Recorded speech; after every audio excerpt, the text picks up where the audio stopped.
প্রত্যেকটা ব্যবসারই কিন্তু একটা নিজস্ব ভাষা আছে, আর সেই ভাষাটা হলো সংখ্যার ভাষা।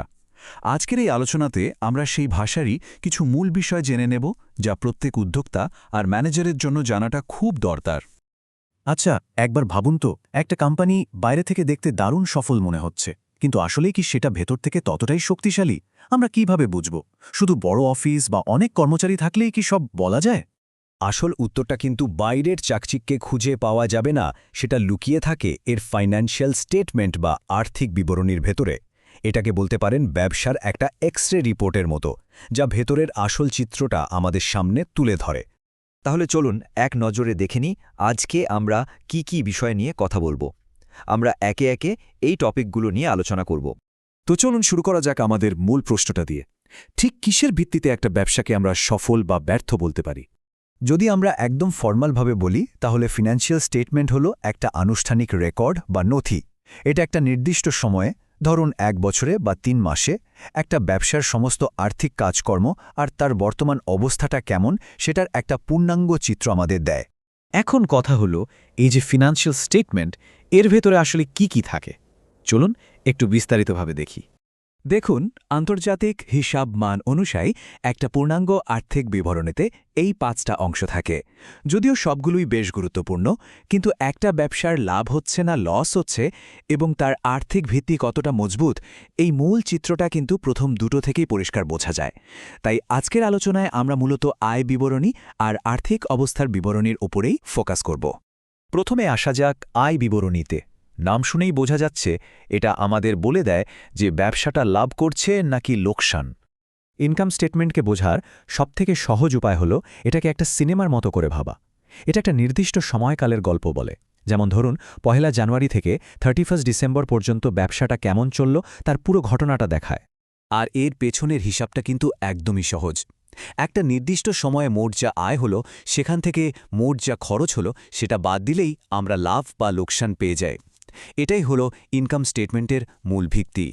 এই স্লাইডে যে উদাহরণটা দেখছেন, এটা একটা পরীক্ষার প্রশ্নপত্র থেকে নেওয়া। খেয়াল করে দেখুন, এখানে বিক্রয় বা সেলস থেকে নানা রকম খরচ, যেমন মজুরি বা বিজ্ঞাপন খরচ, এগুলো বাদ দিয়ে নিট লাভ বের করা হচ্ছে। ব্যবসার প্রতিদিনের সিদ্ধান্তে এই সাধারণ হিসাবটাই কিন্তু বিরাট ভূমিকা রাখে। ধরুন, ম্যানেজার যদি দেখেন বিজ্ঞাপন খরচ অনেক বেশি, তখন তিনি এই তথ্য দেখেই হয়তো কম খরচে আরও ভালো প্রচারের অন্য কোনো উপায় খুঁজবেন। আচ্ছা, ইনকাম স্টেটমেন্ট তো গেল। এবার চলুন আমাদের দ্বিতীয় গুরুত্বপূর্ণ অংশটা দেখি। এর নাম হলো আর্থিক অবস্থার বিবরণী, যেটাকে আমরা ব্যালেন্স শিট নামেও চিনি। ইনকাম স্টেটমেন্ট যদি হয় একটা সিনেমা, তাহলে ব্যালেন্স শিট হলো একটা স্থির চিত্র, একটা ফটোগ্রাফের মতো।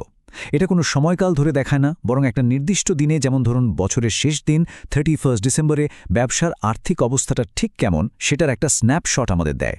আর এই পুরো বিবরণীটা কিন্তু দাঁড়িয়ে আছে একটা মূল সূত্রের ওপর: সম্পদ সমান সমান দায় যোগ মালিকানা সত্ত্ব। এর মানে হলো, একটা ব্যবসার মোট যা সম্পদ আছে তার পরিমাণটা সবসময় তার দেনা আর মালিকের বিনিয়োগের যোগফলের সমান হবে। সহজ করে বললে, সম্পদ আর দায়ে জিনিসটা কি? ধরুন একটা ছোট ক্যাফে আছে, তার কফি মেশিনটা, চেয়ার টেবিলগুলো আর ক্যাশ বাক্সে যে টাকাটা আছে, এই সবই হলো তার সম্পদ, কারণ এগুলো ব্যবহার করে সে ভবিষ্যতেও আয় করবে। অন্যদিকে কফি বিনসের সাপ্লায়ারকে যে টাকাটা দিতে হবে বা ব্যাংক থেকে নেওয়া লোন, সেটা হলো তার দায়। চলুন আরেকটা বাস্তব উদাহরণ দেখি। এই যে লিস্টটা দেখছেন, এখানে নগদ তহবিল বা আসবাবপত্র, এগুলো হলো অ্যাসেট বা সম্পদ, এগুলো ব্যবসার শক্তি। আর অন্যদিকে ঋণ হলো একটা বোঝা বা লায়াবিলিটি, যা একদিন শোধ করতে হবে। এই দুয়ের মধ্যে ভারসাম্য রাখাটাই কিন্তু একটা স্থিতিশীল ব্যবসার লক্ষণ। তো আমরা দুটো প্রধান স্টেটমেন্ট নিয়ে কথা বললাম, কিন্তু আসল প্রশ্ন হলো, এই সব সংখ্যা আর হিসাব নিকাশ সাধারণ একজন উদ্যোক্তা বা ম্যানেজারের জন্য কেন এত জরুরি? কারণটা খুব সহজ। ব্যবসার এই আর্থিক ভাষাটা বোঝা কিন্তু শুধু অ্যাকাউন্টেন্টসের কাজ না। যিনি ব্যবসার চালকের আসনে বসে আছেন, মানে যিনি সিদ্ধান্ত নিচ্ছেন, তার জন্য এই ভাষাটা বোঝাটা অপরিহার্য। এটা ছাড়া ঠিকভাবে ব্যবসার দিক ঠিক করাটা প্রায় অসম্ভব। এই কথাটা কিন্তু বিষয়টাকে খুব সুন্দরভাবে বুঝিয়ে দেয়। ব্যবসার লাভ লোকসানের হিসাব দেখেই একজন ম্যানেজার ঠিক করেন যে ব্যবসাকে আরও বড় করতে হবে নাকি কোথাও খরচ কমিয়ে আনতে হবে। মানে ভবিষ্যতে সব বড় বড় স্ট্র্যাটেজিক সিদ্ধান্ত কিন্তু এই সংখ্যাগুলোর উপর ভিত্তি করেই নেওয়া। যাওয়ার আগে একটা প্রশ্ন রেখে যাই, প্রত্যেকটা ব্যবসার ফিনান্সিয়াল স্টেটমেন্ট আসলে কিছু সংখ্যার সমষ্টি না, এটা একটা গল্প বলে।